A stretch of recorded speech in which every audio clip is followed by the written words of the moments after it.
Good evening, everybody. Amanda's not here, but we are LP Alliance, and this is the business list, where we're going to give you the news around the country, the world, and the LP in particular. We've got some fun stuff to talk about tonight. As you may have noticed, Amanda has been replaced by a sunglasses-wearing crazy man. Nobody was worthy enough to wear the ceremonial leather jacket, though. We It's hope true. one day we'll be there. A moment of silence. Amanda, as everyone knows, is a robot. She's being tuned. She'll be back. So, where do we want to start tonight? There's some juicy shit kind of everywhere. Let's start off with a bit of LP news. Some of the grumpiest stuff first, while the audience is as small as possible, right? LP New Hampshire has decided that their peak racism and bigotry from the past is nothing, and they're going for the high score. To the point that the LNC is fighting over this. There's emails flying around about it. There have been collections of all the messages coming out. It's been a wild ride, and a new the LPNH account coming out to make fun of LPNH and try to show how based LPNH could be. So, what you guys thoughts? What are you thinking? Yeah, that's a new one. I'm like, oh, there's another LPNH account. I think as of like today. Yesterday. Oh, okay. And well, that changes everything. Yeah, and in their first day and a half, they're up to 100 followers. So it's quicker growing than the actual LPNH account at this point. The question is, will they attack their own members? Right. The point that has finally, I guess, the straw that's broken the camel's back here with LPNH is they have actively doxed a member, attacked them, told them they would not be welcome at the next convention, and if they showed up, they couldn't get rid of them, but they would make sure to make their life as hard as possible. What's funny is they failed to dox the person. They attempted to, but they got the wrong information. And, made sure to be very ugly to lots of folks at the same time. We could pull that tweet up, but I'd prefer not to show it. Yeah, I mean, it's attention seeking, so probably best that we don't air it. But yeah, okay. We've been discussing this for how many years now? Okay, this account is obviously doing things that are highly inappropriate, are harmful to the overall image of the party and the greater libertarian movement. However, like this, one would think this would genuinely cross a line. Like, this is a official account attacking members of their own state party. I mean, my state's affiliate may have its issues. It may have the occasional snide remarks that are made between people. However, I can only imagine, like, if a member of the communications team took the official party account and used it to attack another member of the New York party because they had a personal beef with them. Right. That would not fly. I don't think that would fly with most affiliate parties. Absolutely.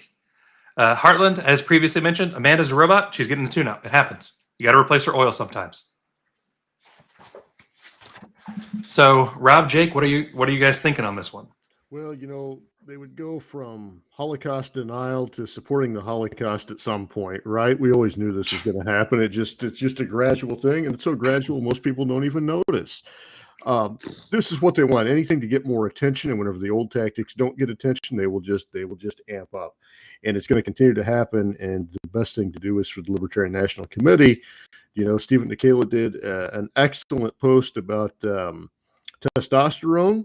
Well, it's time that the LNC and takes some advice, starts getting some injections, and disaffiliates the New Hampshire account, the New Hampshire party, and just has nothing more to do with them. Right. Yeah. Previously, he was making fun of other people in the movement for having low testosterone. But yeah, I mean, you can't even call out an affiliate that's engaging in blatantly inappropriate behavior. Come on. And it's simple to do. If he doesn't have like votes you're on the the one committee, that needs the TRT. Bring it up to a vote and let us all see where people stand. That way we can, judge accordingly whenever we vote in Grand Rapids. Absolutely. I see exactly where everyone stands on this. Yeah, once Amanda's oil's changed, hopefully she won't be as squeaky. We'll see. So Rob, what are your thoughts here? Are you on team disaffiliate, team? For me, disaffiliating an entire state, that's a big step. I'm not saying it's necessarily the wrong step. I'm saying it's a huge step. I understand. I feel like for those who know the story, I can claim more direct harm to campaigns I was working on, to my candidate, to my state from things LPNH has done than anyone. And yeah, I'm hesitant to call for a state per se to be disaffiliated because it feels like collective punishment. I think there's one person and we should get rid of that one person. And I think it would solve a whole lot of problems because I think that one person prevents people in New Hampshire who lack other means to stand up to that person from moving forward. And I think that the whole party coming behind getting rid of that one person would go a long way. It is, I've thought about this, like it is frustrating and also mind-boggling that you can have someone join this party solely, like even by their own admission, for the sake of trying to tank it because they want a different party to do well, do everything in their power to destroy the public image of that party, and they can't be kicked out just because there's no mechanism for it. Now, I understand the argument against allowing the National Party to remove members because, yeah, okay, fine. Such a thing could be very prone to abuse. There would need to be some serious safeguards, but it just seems like kind of a no-brainer that there need to be guardrails to ensure that people can't join and try to deliberately sabotage what this organization is supposed to or is trying to accomplish. Totally. So to me, it doesn't even have to be that big of a deal. We are a private organization. We have goals and purpose. We have one person who is openly and actively campaigning against, not campaigning, working against that purpose, and has stated in particular very publicly that he is entirely opposed to our stated purpose and will do anything he can to harm it because it doesn't further his mission. That, I mean, if he was on a team I was coaching, he'd be off the team. If he was at any professional organization, he would have been fired 1.5 years, 2 years ago. It seems pretty straightforward to me. Like this is not a complicated situation. Right. This would not fly with just about any other organization. We're libertarianing the shit out of this. I'm using that as a verb. I don't know if it flies, but we just need to. We need to be a little pragmatic. Capital P. We should not have to be in a position where people are worried about their professional reputations and are like will leave the party or just decide not to join it because they're worried about their employer finding out that they're involved with the Libertarian Party because now their employer might think they're part of a hate group or something. Yeah, it's. I definitely understand where Rob's coming from because I think that everybody, who's watching generally knows that. Rob's not naming names, but I just want to say fuck you, Jeremy Kauffman. Yeah, I just won't say his name. It's like Voldemort. I'll summon him. He can come in the chat.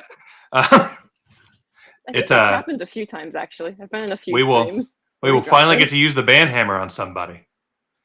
But there are other people on that comms team that are terrifically racist and terrible. If you talk to LPNH members, you'll find out that while Kauffman tends to post a lot of the racist stuff, the person who posts all the anti-Semitic stuff tends to be another guy. And so, like, at some point, you have to say the XCOM is being paid for by the Free State Project, which has been infiltrated by Republicans, and the only way to fix it is to overhaul the bylaws. They can't currently get the bylaws overhauled.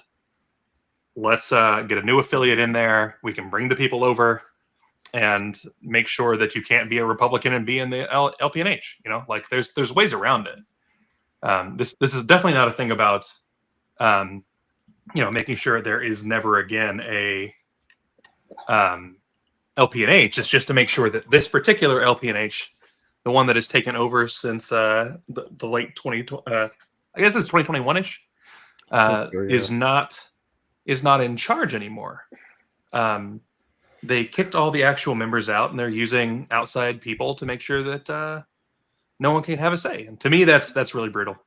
And this is Right. also an example of whenever you have this type of messaging, this is the type of people that it's going to attract, and they're going to get more and more and more of this. And it's going to become so, or it has become so toxic that no one wants to even bother to try to take it back over. They don't want to associate with the, Grand Wizard and the KKK rally. No one wants to go to that. Right. No Like one's I gonna said, show yeah, up for the people are convention. afraid to be associated because they're afraid of their professional or even personal reputation at this point. It's funny because this, when the takeover first happened, like the existing LPNH did try to kind of restructure and reform their party. Unfortunately, they ran afoul of their bylaws when trying to do it. Like in hindsight, I can almost understand why they did that. Unfortunately, though, that was the moment which really mobilized the Mises Caucus because from the perspective of the people who only casually followed uh, inside happenings within the Libertarian Party, this just looks like proof that yeah, we are a minority who's just trying to make the party better, and we're being stopped by all these old guard party bureaucrats. But yeah, in hindsight, like I can understand why people were willing to go to such great lengths to prevent the New Hampshire affiliate from being taken over. Unfortunately, they did not do it correctly, and it just made things worse. There is an effort to try to fix New Hampshire from the inside, and more power to them. I appreciate that fact. Hey, Trindlin.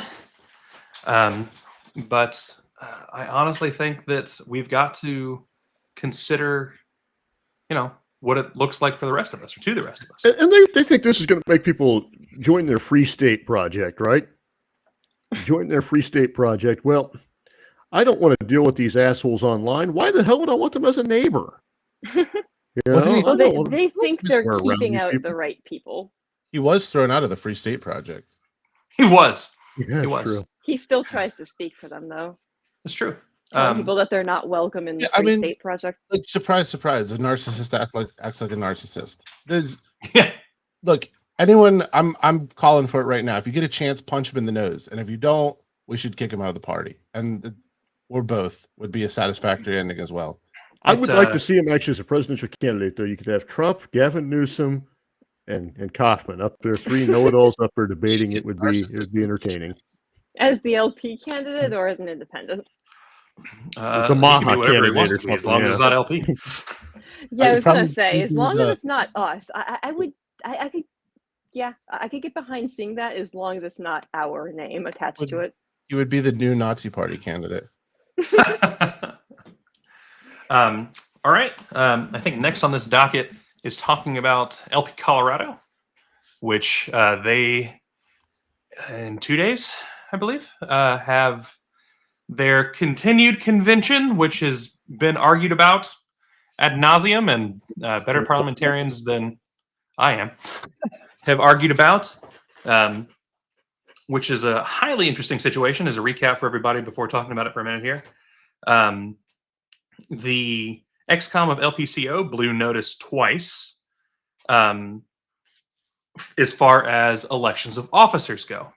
The second one, the members decided to get together, stop the convention from being ruled out of order, and do everything other than officer elections because the bylaws are based on the Colorado law, and the Colorado law only points it out for elections of officers. So they're having a continuing convention this weekend where they intend to elect officers since they have given proper notice and it's been in the papers and everything else. While the likely to be former chair and her XCOM are saying that the real convention will be in October, and is kind of a dumpster fire. This is one of the things for the record, JJ, who's in the chat right now, was the parliamentarian advising like Hannah Goodman. And I know for a fact there is no world where JJ doesn't get notice correct. And so because of that, as Goodman's been like, well, we didn't pay the parliamentarian to tell us when the things were, then Are you suggesting they would get this wrong on purpose? I am. To clarify, since JJ pointed out the bylaws require notice, yes, the bylaws require notice, but Yeah, there's no reason for me to argue with this one. You're a parliamentarian. You have your opinions based on parliamentary knowledge. Robert's Rules isn't a suicide pact either. Richard Brown's been in here. He said that the way he would interpret it is that it was, he would interpret it as everything requires that notice because of the bylaws, but that it is up to the members to interpret their bylaws, and it is not 100% ironclad. So it kind of comes down to what happens there. That could go to the LNC, that could go to the Secretary of State. There could be lawsuits. This could be a big dumpster fire. So going into Saturday. If I may speak a little bit about it, excuse the robot voice if you hear it. Whatever the case in regards to like the whole notice thing, whether it is bylaws requirement or not, I think like one of the just important points in regards to the character of the leadership of the Libertarian Party of Colorado is how much they disrespect the time of the members, how much they disrespect the time of the delegates that went out to this meeting because Hannah Goodman said she would call it to order at that thing, only to then at the last minute, she could have emailed any time before the delegates went and traveled to that. She decided very last minute at the meeting itself to say she can't call it in. Whether she had legal basis for it or not, I'm not going to debate. That's a whole different discussion on the other hand. A chair that is not going to respect the time of its members or the delegates that represent those members and who will continually try to, and I think in some ways it's incompetence to the point of maliciousness here, try to like screw them over in like getting their will recognized, is one that should not be given respect and is one that should be removed. If she's like kicked out in the election, that's another bonus, but I digress on that. Right. Agreed. Like, this is such a no-brainer. If you can't give proper notice, it probably means you're not fit to hold a position of either as chair or as any member of the executive committee. Also, though, like, okay, I think just like to fill people in who weren't paying attention, what was the thing that made it not properly noticed? Oh, apparently they have to publish notice in a printed, like some kind of printed newsletter or newspaper Of sufficient circulation. of sufficient circulation, which is already just vague enough that, yeah. Anyway, The actual law behind it does go into what that means. The bylaw is less clear. Follows printed newspapers. Now we have this thing called email. We have Discord servers. We have social media. We have Facebook. We have Twitter, aka X. And they had gotten Anyone postcards. who cares enough to go to the convention probably knows when it's going to be because they're probably on one or more social media platforms. They're probably not checking printed newspapers. Like, this is just an example of them leaving in a bylaw that normally people would not care enough to enforce. But in this particular case, it was convenient, and they could say like they didn't get the outcome they wanted because they didn't have enough people who were going to show up, who were going to vote for the people that the current leadership wanted to keep in power. So they were able to use this to say, oh, by the way, we didn't give sufficient notice. So yeah, this whole convention is out of order. Let's have another couple months to recruit people that we want. Speaking of, we now have direct confirmation from Republicans on the issue that Hannah Goodman's been showing up at Republican regional meetings to ask Republicans to show up to the October convention to get them to try to sign up, specifically to keep them in place. And Cool. This will feed into one more topic, but I want everybody's thoughts here first. I think she should go meet with the Republicans and just stay there. That's my thoughts on the. Well, did the Republicans sign a liberty pledge? That's the question. Clearly, that changes everything. You know, the signing a piece of paper, that's a binding contract, you know. And you can always trust the word of politicians. They would never lie. Oh yeah, Right. yeah. Politician lying. That's never happened. So Dave Evans, one of the Republican candidates for U.S. House of Representatives that signed the Liberty Pledge, and which, of course, then under Hannah Goodman, Libertarian Party of Colorado didn't run against him. Went later on to sign the Big Beautiful Bill. So it comes to a point of is it actually about being seriousness, or is it just supporting conservatives because they prefer power over principle? Is a note to anybody who wants a bit more of a bylaws delve here. Both JJ and Sylvia have given some good information in the chat. I don't remember which episode Richard was in where he gave. Yes, I do. I lied. Our interview, our LPA After Dark with Karen Ann, the night she resigned, has her take on it as a registered parliamentarian herself, and then also the take of Richard Brown. So it's kind of a wild split thing here.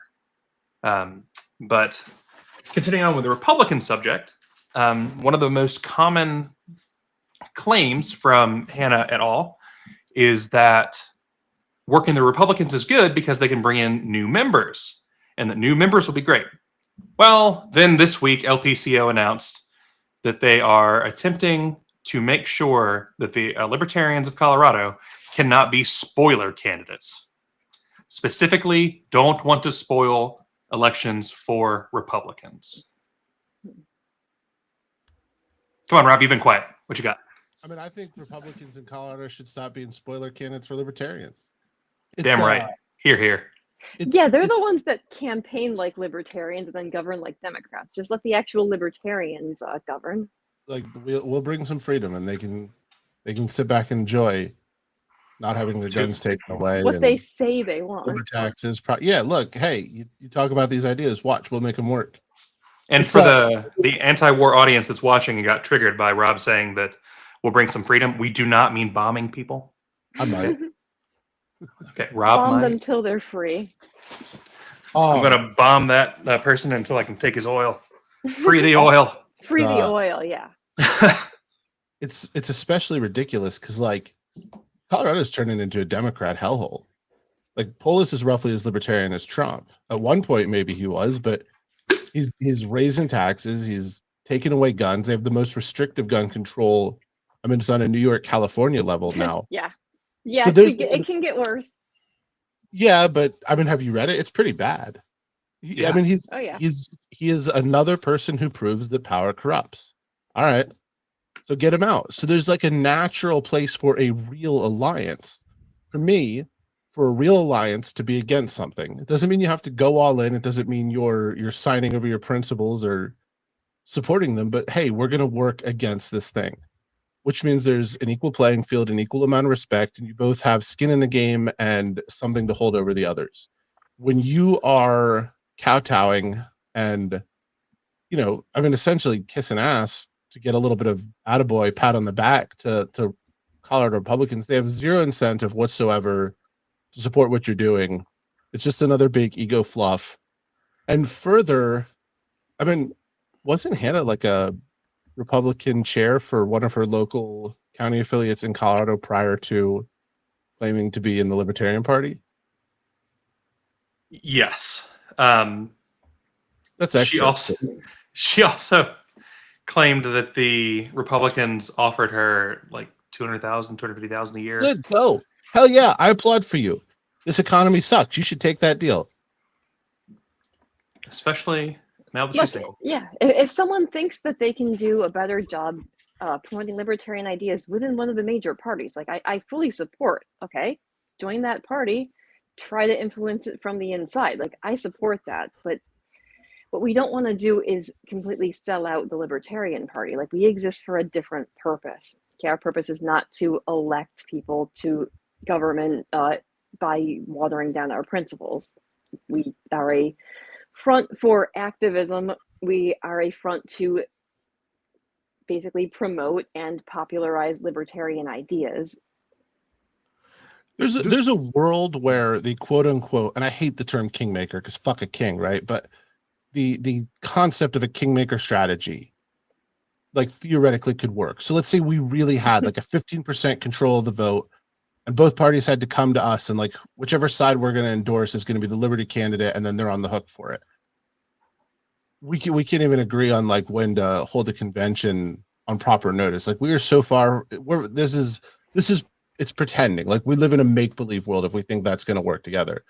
Meanwhile, like my hometown DC, ICE is just it's a military takeover essentially. Like you're watching the videos, they're bragging about how many guns are taken. People getting searched, the Fourth Amendment, Fifth Amendment, First Amendment. Those protections don't exist anymore. They're arresting people who throw sandwiches, though. Okay, we need to crack down on these assault Hey, sandwiches. that was an assault sandwich. I'll not hear it. Okay, I hope. We clearly need I restrictions on how many condiments you can put on a Subway sandwich. bread can be pretty tough. I mean, we've all eaten at Subway. It can be pretty tough. You don't know if that was restrictions. Italian You can basil only, or something. We need limitations. You can only have 2 slices of cheese and I don't know, maybe 4 slices of meat on a sandwich. Nobody needs more than that. Come on. The country is rushing. Both sides are aggressively rushing to see who can take more rights away. The total disregard for like any pretense of paying attention to the idea that we might have some rights that are enumerated and protected under our Constitution. And meanwhile, like, I don't know, we got people in the party actively working for a Republican Party that has gone so far from anything it might have represented at one point that it's the worst side of the uniparty now. Well, this is the equivalent of a get-rich-quick scheme, right? There is a strategy that works, and that is actually playing the spoiler, forcing the major parties to adopt your issues and campaign on, just like the socialists got the Democrats to do back in the 30s. It does work. It is very effective. It takes a while to get done. It's not always successful. This is the equivalent of going out and buying the lottery ticket, though. You might have the power for a kingmaker strategy one time, but after that point, you give up all your power. You're branded as that party's candidate, that party's bitch, to be honest with you. And that's all you'll be known for. And it's not going to be good for the party. And it's not a lasting organization that can do that. That's the Reform Party collapsed. The Libertarian Party will collapse doing strategies just like this. And also with the influence of Roger Stone and others, the collapse of the Reform Party are also collapsing the Libertarian Party today. If we actually got the major parties to adopt our issues, at some point, is it possible there'd be no need for a Libertarian Party? I doubt it. We've got a pretty good ideology, but if that happens, so be it. I don't mind people joining the Republicans or Democrats and trying to get liberty through that way, but the Libertarian Party itself is not the Republican Liberty Caucus, not the Democratic Freedom Caucus. It is a separate political organization, and if you don't like that, don't run for office as a libertarian partisan candidate. Don't serve on a board. That's all it is. You can still do that stuff. Don't serve on the board. Right. Serving as a spoiler, though, because to going back slightly to that, like if the Libertarian Party was consistently pulling 3% of the vote or so, like, yeah, I think major party candidates would feel the need to, I don't know, make some kind of compromise because they want to attract our voters. But that's the thing. You need to be consistently pulling that number of voters by completely selling out your principles, throwing your own candidate under the bus, working with one of the major party candidates. You've just eliminated your one bargaining chip. So it doesn't work because you've just basically eliminated any chance of having that kind of leverage going forward. So as a break-in to, plug our own shit here, as always, LP Alliance needs support to make sure we continue to do what we're doing, like bringing you the shows you're watching now, as well as help with candidate support on the ground, candidates getting elected, and pushing for better bylaws and everything else nationwide, and all the activism like working with No Kings. If you agree that ICE is breading on you, you should consider buying one of our Don't Bread on Me shirts with the proper Gadsden flag sandwich snake fighting back. On screen right now, you can hit that QR code. And that's the end of that plug. Someone else talk now. To your to Jake and Rich, to your points about the spoiler strategy. So last year in North Carolina, one of the things I'm most proud of, we covered the spread in 2 key races, preventing the Republicans from maintaining their state house supermajority. And a lot of it was because when they had the opportunity, they bitched out like bitches on constitutional carry. They had the votes to pass it. They had the votes to override with the supermajority the governor's veto, and they just bitched out. So then we beat them. Now they've failed to do it again. And we have gotten calls from a few Republicans who are sitting on the General Assembly in either the House or the Senate saying, we would love to talk to y'all. Why? Because they're really worried that they're going to lose more support to the Libertarians because North Carolina is a very firearm-friendly state. And so we said, we're not even going to sit and talk. Like, I don't know what you want to talk about, but we're not even going to talk unless this constitutional carry goes through. And sure enough, they failed again. So we're going to spoil this even harder. You know, the beatings will improve till morale continues. What's up, Travis? Travis is the new president of our latest affiliate in Guilford County. Very cool. Shout out to LPNC, showing how to get it done, getting new affiliates out there. I think we have one more big LP topic to talk about. All right, I'll text it to you, John. Actually, I'll just drop it in the chat for everybody. It's a really easy link to get to. lpalliance.com/shop. So, the LNC has decided that the elections that they went through recently for, why am I blanking on this committee? A committee require a special convention to get together this weekend to actually make sure. I'm sorry, John. FSC, I believe it was the FSC committee. If I'm You're right. It is the remembering FSC. You're right. It's FSC. So they had elected 2 people for it. That's now null. They're going to do the election on Sunday instead. We will, of course, be covering that because we're idiots. And then the regular convention is the 2 weeks after convention. I'm sorry, meeting, the committee meeting for the month.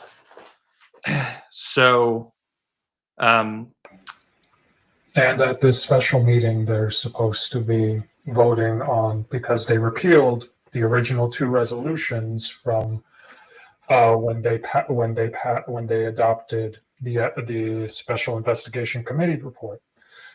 And so now now there's a big story that can go into it. But basically, Michaela decided after, I believe it was Samuel Bowler, brought up the point of order regarding the issue of, proper notice for those 2 resolutions. And after other members, like I believe Evan McMahon, sort of supported the idea of having it so we can maybe sort of agreeing with the possible issues and trying to find a way that sort of helps reconcile the people on the LNC.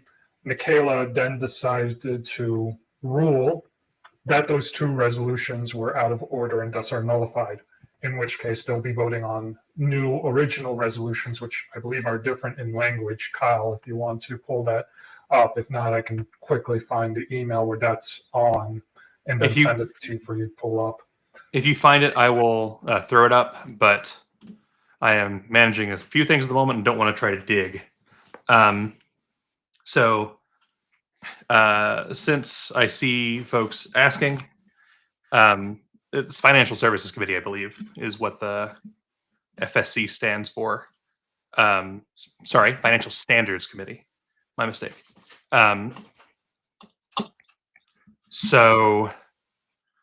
I believe the 2 were Jesse Cowart. I don't remember the other, but they were both LNC members. My error there. I think John's got me the thing to pull up here. See, this is the downside of having me kind of run a thing, is I am much less organized than Amanda is. So enjoy the fun. You just need a leather jacket. I've heard that they help you focus and keep you organized. Do you want me to go get my leather duster? It's We, not we need black. we need at least one leather jacket in this stream. Those are the rules. All right. Them's the rules. All right. So this is going to be a little rough to read for folks. I'll make it as big as possible. Sam Bowler, the latest member of the LNC, one of the new at-larges, along with Greg Neville. Doug Neville? Sorry, Doug. Raised points of order on the June 9th resolutions and August 10th appointments. Mr. Bowler, I have reviewed your points of order. First off, with respect to the June 9th resolutions, it is my judgment that the noticed items in the agenda were sufficiently in scope as adopted. The notice was for motions appertinent to the SIC report, which those were. Second off, my view on the August 10th appointments is that the notice reflected the filling of vacancies on the FSC. All members, including the ones that were absent, were aware that there would be appointments to the FSC, which is the basis of the main motion. However, in the spirit of cooperation and to allow the LNC to move past these obstructions, I will rule your points well taken, making the June 9th resolutions, fitness and recovery, and the August 10th appointments, Cowart and Neville, null and void. I am not conceding the merits of those motions. I am just trying to be prudent. Ruling this matter well taken will give us an opportunity to edify the record so that there is no reasonable misunderstanding of the LNC's position on these matters. I am calling a special meeting for August the 4th, 2025 at 7:30 p.m. Eastern, where we can adopt the resolutions and appointments anew and place these matters to rest. I am noticing the following. Resolution 1. Whereas the Special Investigatory Committee has found the former chair, Angela McArdle, engaged in actions that, in the LNC's view, violated fiduciary duties to the Libertarian Party, including concealing conflicts of interest in these. Oh my goodness, I'm sorry, y'all. Misusing donor funds. Now, therefore, be it resolved, the Libertarian National Committee censures Angela McArdle for conduct in violation of the fiduciary duties and ethical standards expected of party leaders. Be it further resolved that the Libertarian National Committee expresses its opinion that Angela McArdle's conduct, as detailed in the SIC report, reflects behavior inconsistent with the standards expected of those serving in leadership roles of the Libertarian Party or as a candidate representing it. Resolution 2. Whereas the SIC finds the former chair, Angela McArdle, financially benefited from her deception to the Libertarian National Committee, be it resolved that the LNC shall explore fundraising and her pro bono legal counsel to pursue the recovery of funds under any legal procedures available as outlined in its report and any supplemental reports produced by the SIC. Motion to appoint FSC members. Move the LNC shall appoint Jesse Cowart and Doug Neville to the Financial Standards Committee. So, that is what we are talking about here. It is a little bit of an interesting bout. The main thing that, at least for me, seems to be the thing is that this makes the whole, because currently the Judicial Committee is supposed to be reviewing a case in which members of the party, which I believe Mr. Jacobs is actually acting as the representative for in the case, wanted those specific motions, wanted those motions rescinded and nullified due to certain reasons, which if anyone wants to read it, they can look at LPDA, all the arguments made by Jacobs et al. And as well as any counter arguments can be found there. Because this effectively nullifies and voids the two resolutions, which it basically gives what the petitioners asked. The petitioners requested that these resolutions be nullified and void. Michaela gave that where it's nullified and void. So the question is this case basically thrown out then? The requested relief has already been given before we even had a hearing happen. So does this make the case bonk? Are we expected to still have the hearing in September from the Judicial Committee? Who knows? Yeah. It's sort of a bit ridiculous, but counting some other crazy stuff that I believe Dr. Phillies reported on in Third Party Watch regarding what Michaela shared about how he viewed the previous resolutions. it seems like this was basically the safest way for the LNC to go about it, because if anyone were to read what was reported by Mr. Phillies, it would make it seem as if the LNC shot itself in the foot in the case. That's at least my 2 cents on that. Yeah. Well, does this not show us that we need some serious bylaws changes so that we don't need a resolution saying that someone who was caught engaging in financial self-dealing while serving on the LNC is unfit to ever serve on the LNC again? It's a Rose. I wish that we had some sort of show that's done every Wednesday, some sort of solidarity show, where we could talk about those kinds of bylaw changes with the people that you could be part of.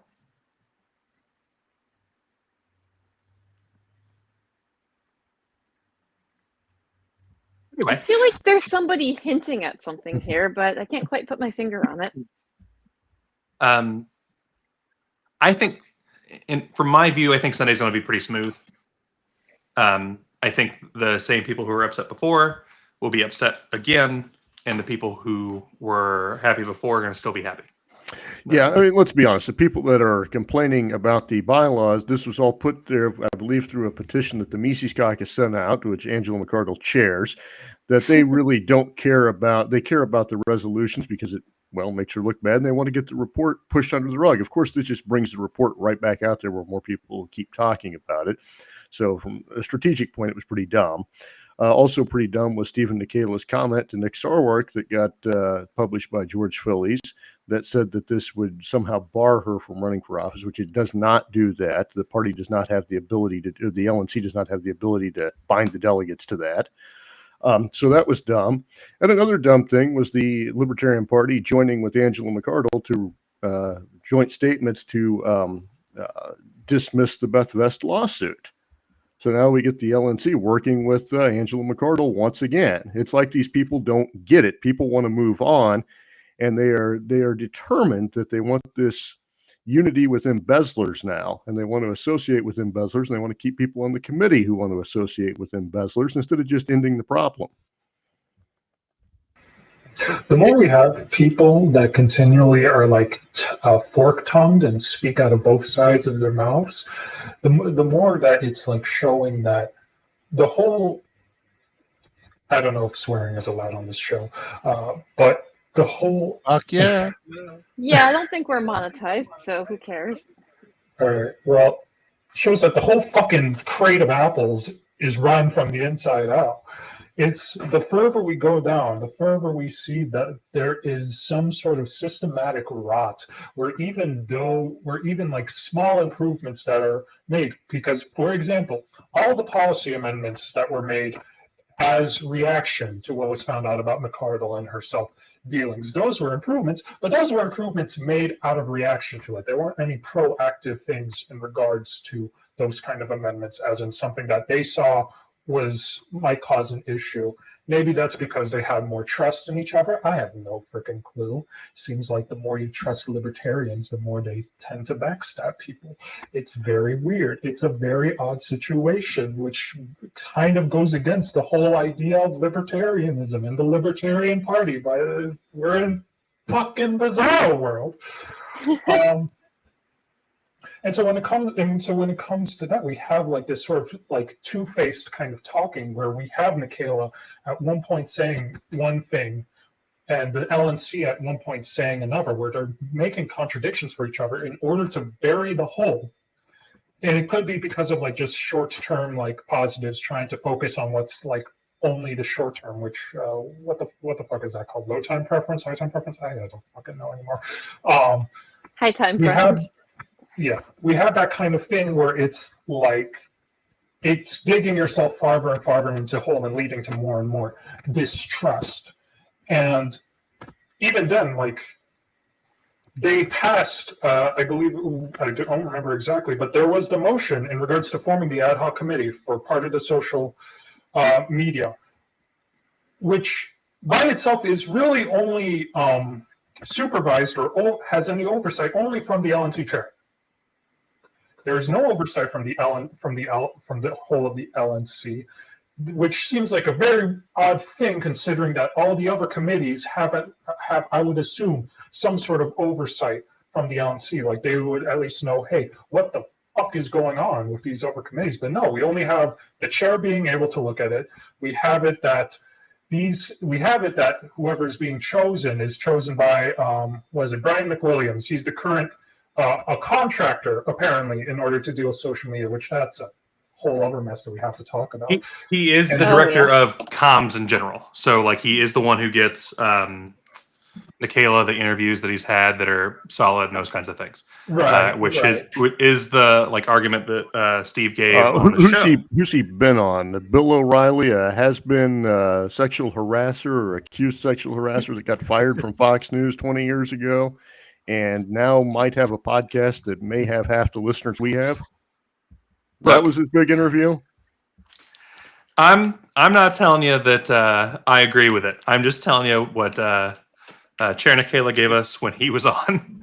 Is that a? I don't see any media coming from the Libertarian Party. I'm sorry. I just don't. I check media. I actually read the Wall Street Journal, New York Times. What I see is them removing people from the media's team for making. What was it? A statement affirming. Yeah, exactly. A statement affirming natural rights for all people, which is because I don't know if it was Pride Month at the time. I think it was. They decided to make a Pride Month. It's collectivist. Come on. Collective fucking. If rights can't be for Vladimir Putin, then we don't. Might as well not have them, you know. And I think that's the perfect segue to talk about this last Sunday. For the first time since Reagan, a Russian president was on U.S. soil for a one-on-one meeting with the president. Putin and Trump met in Alaska in a non-televised, non-open meeting to discuss what would happen with Ukraine. Because when I think of who should be negotiating on behalf of Ukraine, I don't think of Ukraine. I think of Donald Trump. Thoughts? I think we're just damn lucky he didn't give away Alaska during that meeting. I mean, he had the troops out there rolling out the red carpet for Vladimir Putin, which the Russians, I think we discussed this last week, they still think they own Alaska. It was embarrassing. It's embarrassing, the idea that we're going to negotiate on behalf of another country. You can make an argument, the Libertarian Party can make the argument that the United States government shouldn't be funding this war. We also shouldn't be negotiating it either. Well, I guess that raises the question of whether Ukraine is actually another country or are they just a U.S. proxy state? I mean, let's keep in mind, like this is a proxy war with Russia that the U.S. has been involved in for, at this point, a decade. Like, I would argue since the 90s. I would say 30 years at this point. Yeah, that's probably also fair. I feel like this is kind of an issue that we have allowed ourselves to be more of a wedge in the party than is necessary. We're anti-war in general, right? But we support people's rights to defend themselves. These are pretty straightforward, simple principles. In terms of what was going on with Ukraine and Russia, there is a variety of perspectives that all have some potential merit to them. And the sad fact is we will never know the truth. I'm of the perspective that, look, first and foremost, Putin and Russia are the aggressors. Hard stop. Like that should not ever, don't throw that baby out with the bathwater.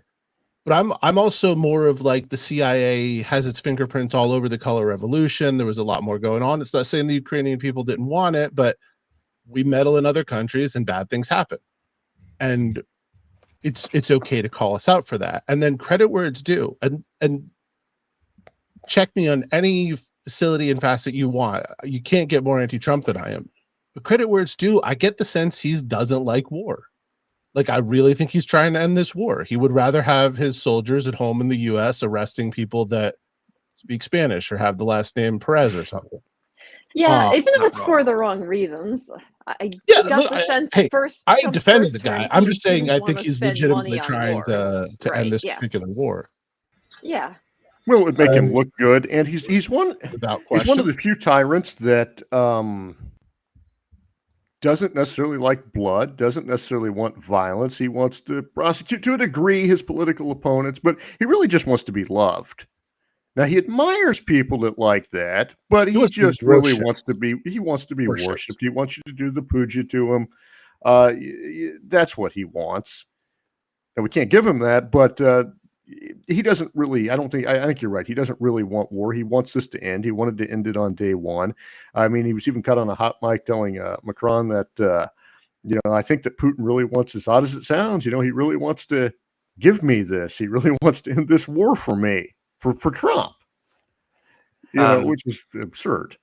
Speaking of, this week, Trump was quoted as saying that he's not sure that Putin wants to make a deal. He said that he warned the people listening that Putin may not want to make a deal, which I'm sure more obvious things have been said, but I haven't heard them.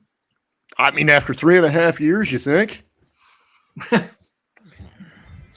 When it comes, if peace comes, and if peace comes in a way that doesn't simply just make of Ukraine a vassal state of the Russian Federation, if it is set to some sort of peace agreement where, you have Ukraine as an independent state, you have whatever we can have in regards to like making sure with the NATO expansion or whatever the hell you want to call it, so that it is in a way that,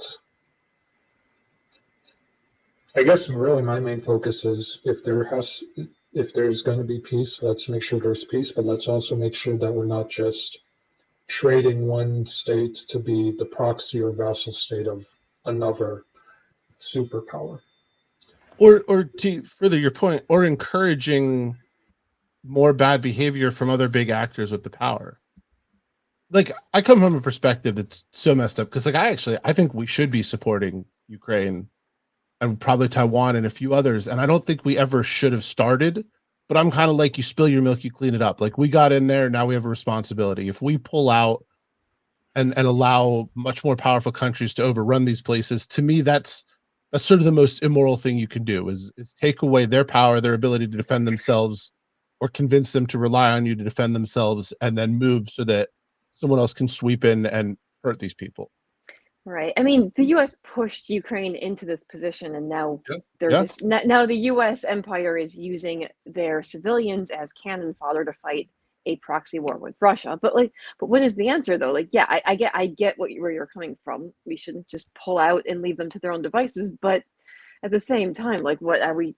So I think it's going to start multi-part. drafting U.S. citizens or using the U.S. First of all, you get out of all the rest of the world. Like, let's stop setting ourselves up to do. And then, I mean, I don't know. What do you do? Like, go to Putin. Hey, stop this now, or you're going to war with America, and see what he does. That's probably what I'd do. I know that sounds terrible, but that means the end of human existence. Very likely, though. So the U.S. and Russia get into war. You really think Putin wants to be remembered, and you can't be remembered if everyone's dead. But I mean, if you've studied the Cold War, though, you'll know about all these instances where things came dangerously close to one side launching nukes, like people on submarines who lost communication at one point and figured, oh my god, had not stood in the way, we would have had a nuclear war. Yeah, but I mean, I don't know. I think the threat. I honestly think the threat is overstated. But it could happen. There are 2 nuclear bombs in the swamps of North Carolina missing, just somewhere there. I don't know. We freak out about. I'm not saying like nuclear war is a good thing. I'm just saying it's like we go straight to, oh, this is going to be a nuclear war, and it's like there are a lot of other bad things that can happen leading up to that, and this is like your zero-sum outcome. If you allow the bully to threaten death, then the bully will always get what he wants by threatening death. I'm more like we should smack the bully in the face. That is generally where I stand on this one too. That's a good quote you or a comment but you the got up question there. is who the bully is. Like, we are also definitely the bully, but Ukraine is not the bully. Oh no, Ukraine is not. They're just a proxy state of the bully. again, though, yeah, it's the civilians who are suffering. Well, and then you've got Belarus as well. It's a proxy state of Russia. They can't even get rid of their leader. And if Bill Clinton didn't convince the Ukrainians to give up their nukes in 1995, we probably wouldn't be talking about this, because nuclear powers don't tend to go to war. I mean, Pakistan and India have came very close, but they do tend to negotiate, and they tend to both back down whenever it comes to that point. 99, they back down. A few. Kim Jong-un. Kim Jong-un, yes, they don't typically. Well, they don't go to war. There's always that chance that something bad happens.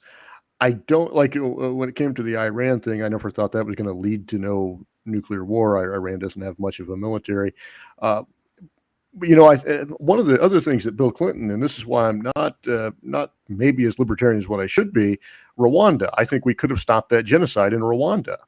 That was one thing that Bill Clinton didn't do, and probably could have. We probably could have jammed the radio signals that they were using to broadcast their horrible messages telling people to commit the genocide.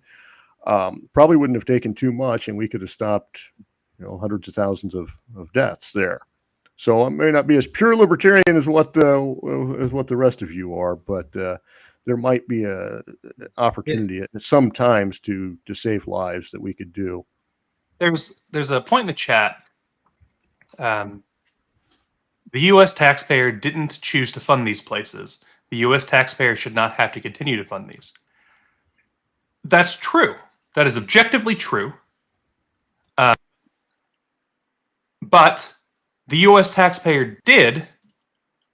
Did it just lose me entirely? Can you guys still hear me? I can hear you. We can hear Okay. you. We can't see you. Yeah, I'll fix the video in a second. It just all of a sudden acted like everything was gone. The U.S. taxpayer did already pay to take the nukes away from Ukraine. And so at the end of the day, the U.S. taxpayer is unfortunately part of the problem here.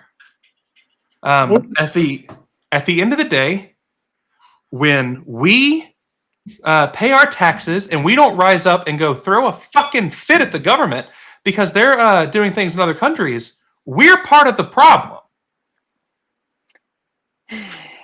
It's also we shouldn't fund the defense of other countries, and we shouldn't have ICE violating the Fourth Amendment, arresting people without warrants, and we shouldn't have to abide by gun control that is in a direct contradiction of our rights as enumerated under the Second Amendment, and we shouldn't have to get a permit to petition our government for redress of grievances or practice free speech. But the fact of the matter is we do. And if we just say dumb things like, oh, well, we shouldn't be allowed to do it, then we're just going to continue to be a non-entity in the political arena. We need solutions, not just statements of principle in a utopian world that is far, far away. Well, this is one of those situations where how are we genuinely going to stop the warfare state? Like, this is one of those situations where we just feel powerless. So what do? We waste our time infighting instead. That's absolutely We'll right. go elections. What happens if we gave the Caucasus nuclear weapons? Forget this. Yes. Here's what we can do. Like, did you see they're trying to recall Aaron Lamb? Yes. Like, we can do letter writing on that. Yeah. Well, North Carolina could use some phone calling and emailing on constitutional carry. We can have a local effect. It's Can do. We're not going to take Raytheon down in a month. Oh, I mean, it would be awesome, but I'm not getting my hopes up. So the reference there that Rob made is to Mayor Aaron Lamb out of Colorado, Keens something. Sorry, Aaron. And the Republicans are attempting to recall him. Now, Was that in the Liberty Pledge?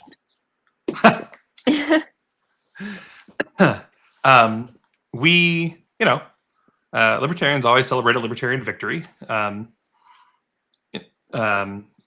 I personally don't agree with Aaron on a lot of his more publicly stated views, but he's a libertarian who won. He won fair and square, and the Republicans are trying to take that away because they are fucking terrified of someone in gold winning.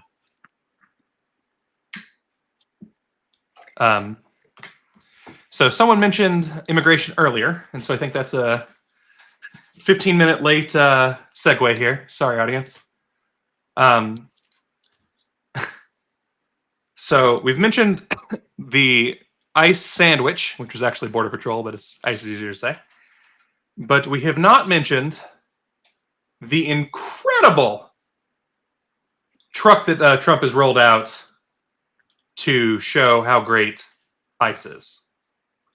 And so that seems like a necessity. The ICE has dropped over $700,000 on tricked out trucks with Trump's name on the back for a rap video recruitment ad from DaBaby. This was 2 trucks. I want a picture of the actual trucks. I had the article, which I thought had the trucks, and it doesn't. Those Hey, trucks how would are- make for how are a they- very good bonfire.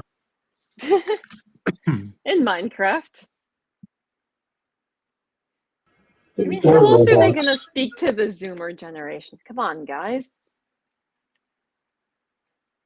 So they are ridiculous. Hold on. Here we go. I have them now. Sorry, everybody. I should have had this one open too. It's cool, man. I'll be back someday, and then you won't have to deal with me as much. Or, one of the other 4 people here will step up and take over for me, and I'll just hide. But here you go. Those 2 trucks were customized for $700,000. Those are supposed to be tricked out. They don't even have like monster wheels or something. That's This that's is the that's problem is still there? here. That's a standard SUV and like a standard pickup truck with a paint job. Whoever sold them those and told them that this is what tricked out is a genius. I mean, Well, they're it rich goes now. perfect with the decor in the White House that Trump has added. I mean, he's just taking stuff from Dollar General and painting it all gold and putting up everywhere. I mean, they're doing the same thing with these vehicles here. It's ugly, but that's just because he's a billionaire doesn't mean he has a sense of style or taste. Just gaudy and ugly. Look, he sold golden toilets. I don't know how much better taste you could possibly get. And then And he he stole was on documents and put next to the golden toilets. Probably flushed some of the documents down the golden toilets, from what we've heard. So those trucks are intended to be painted like Trump's jet that's coming out as a gift soon. That he definitely won't be taking with him at the end of his presidency. John, that's exactly right. That is exactly the first thing I thought. Is those look like they were wrapped for less than $1,000, and then someone just crammed $700,000 in their pocket and walked away. They're just like, this rap video is not going to do shit, but Maybe hey, we man, found I'm out gonna buy Angela's new job in the administration.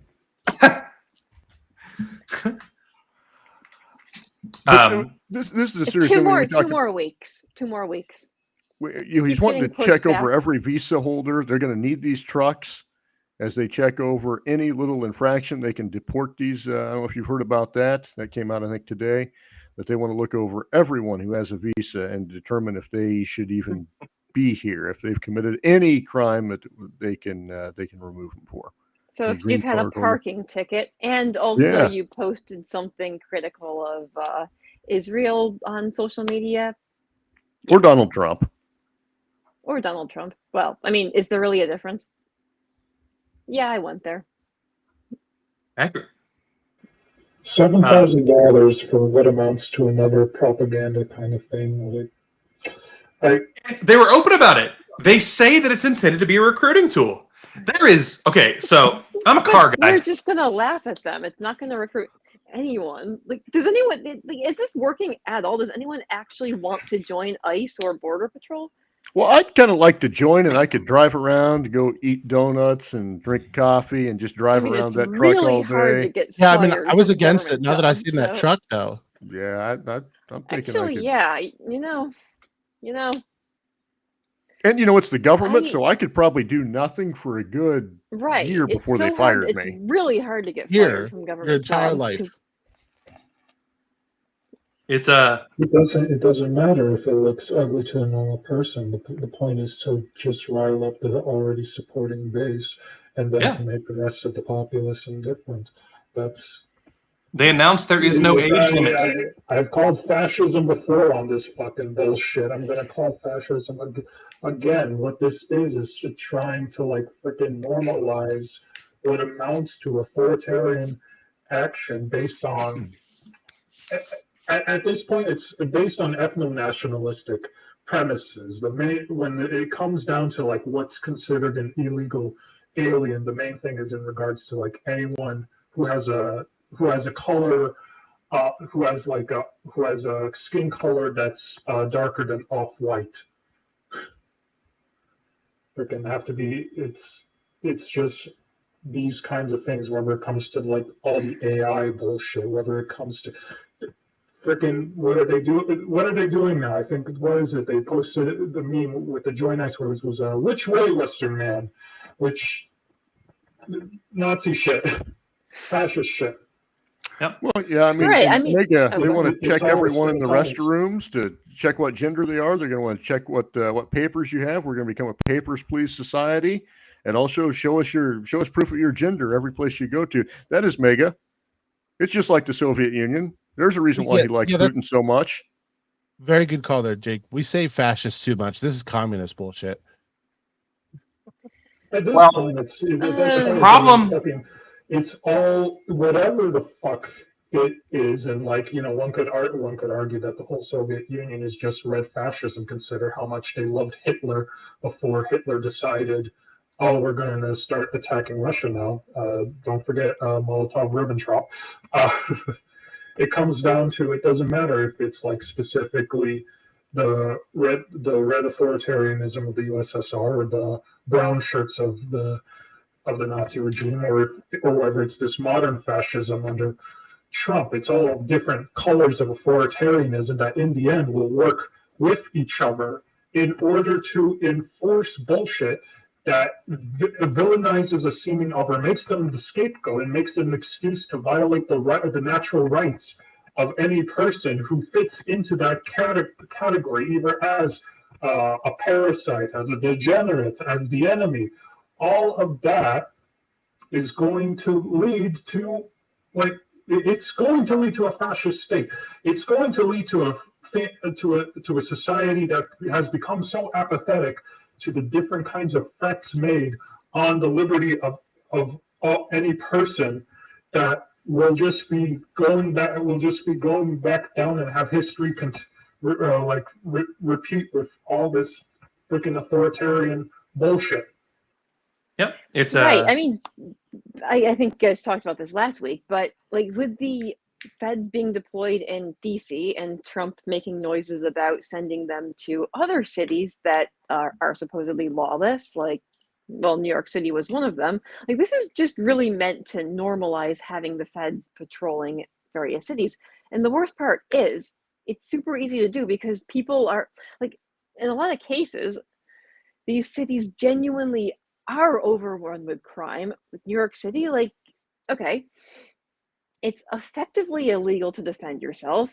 People are like, they'll have people robbing their stores. They're not allowed to do anything to try to stop the robbers. Like, they have subways where a woman was set on fire and people just stood around doing nothing. A cop walks by and did nothing. Like, there is a But then the one genuine person that problem. did stand up to defend someone got a murder charge for. Oh yeah, Daniel Penny. Yeah, a guy was blatantly threatening people on a subway, saying he was going to kill people, saying he was okay with going to jail. A guy stopped him. Everyone on that subway car hailed him a hero, saying that he saved their lives. He still got arrested and had to go through trial. Another guy's doing 10 years for a hobby in his apartment. Oh yeah. So what I'm saying is, like, Read Dexter Tyler. a lot of these cities, people will welcome the feds, and that's the problem, because the local authorities are completely failing at their supposed job, which is protecting the citizens. Of course, that's not their actual job, but most people do believe that, okay, the cops are supposed to be here to protect and serve. They're supposed to be stopping the criminals and protecting citizens. They're not doing that.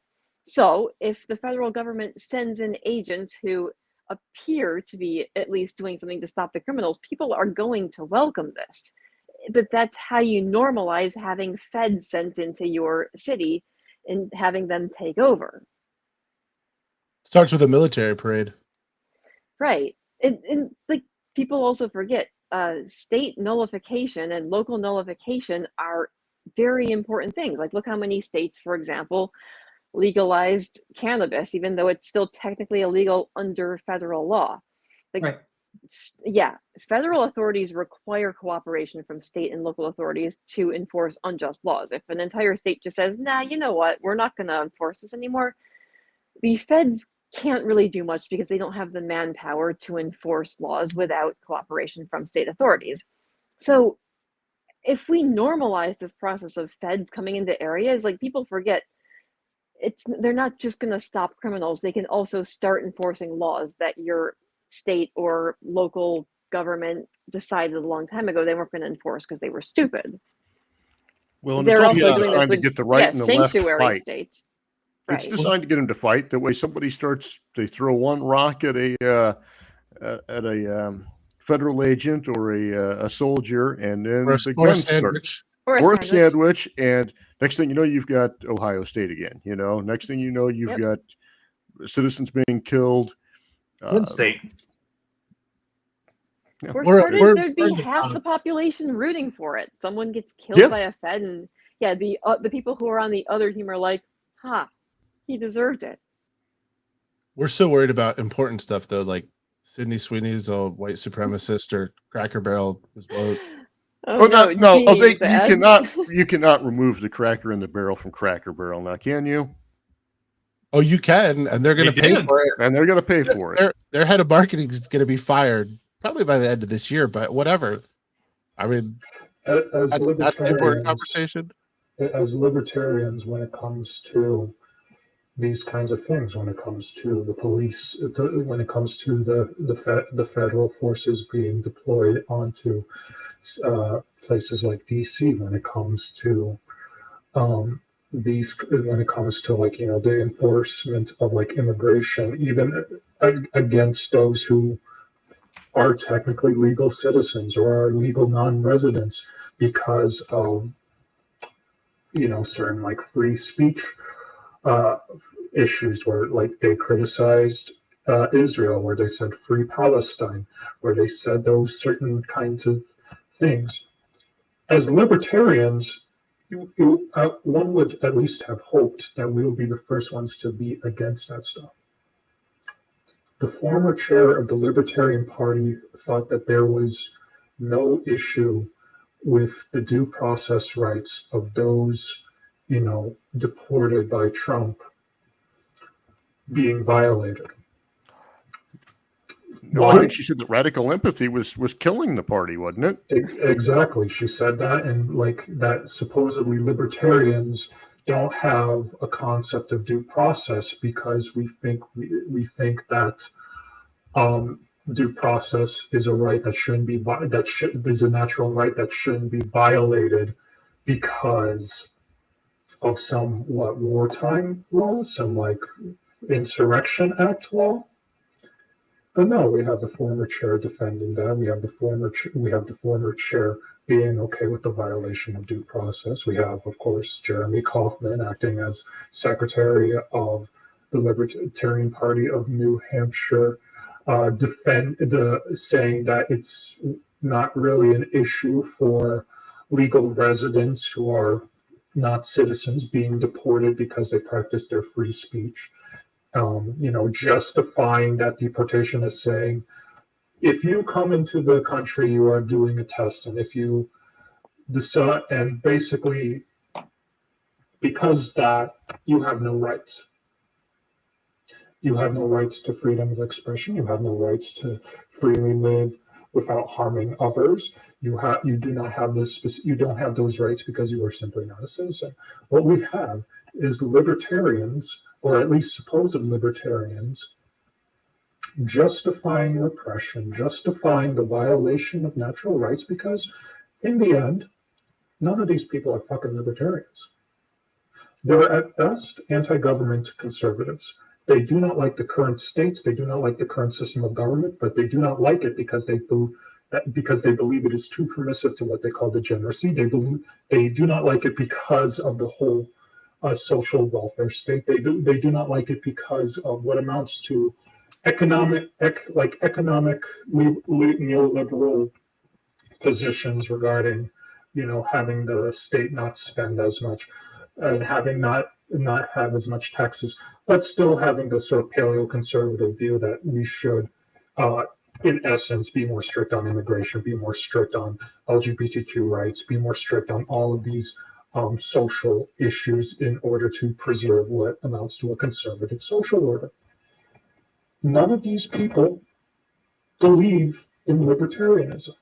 None of these people believe in inalienable natural rights. Even on a utilitarian basis, there's at least some argument for, the idea of personal rights, for natural rights being a net good for society, because that protection allows individuals to act freely and thus maximize their happiness, which on a collective scale will maximize it. But it's not about that. It's not about It's not about any utilitarian collectualization. It's not about some like deontological shit of like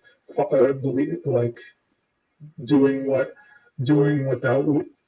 unto others what that would do to yourself. It's not about a natural rights approach of believing that all men are created, all men, women, whatever it is, are created equal with the same inalienable rights.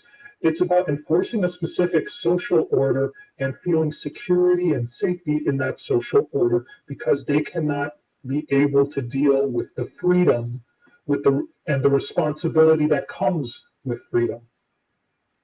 And so they'll adopt the aesthetics. They'll love the aesthetics of libertarianism. They'll love the seeming bad boy attitude, the edgy rebel kind of look of the damn thing.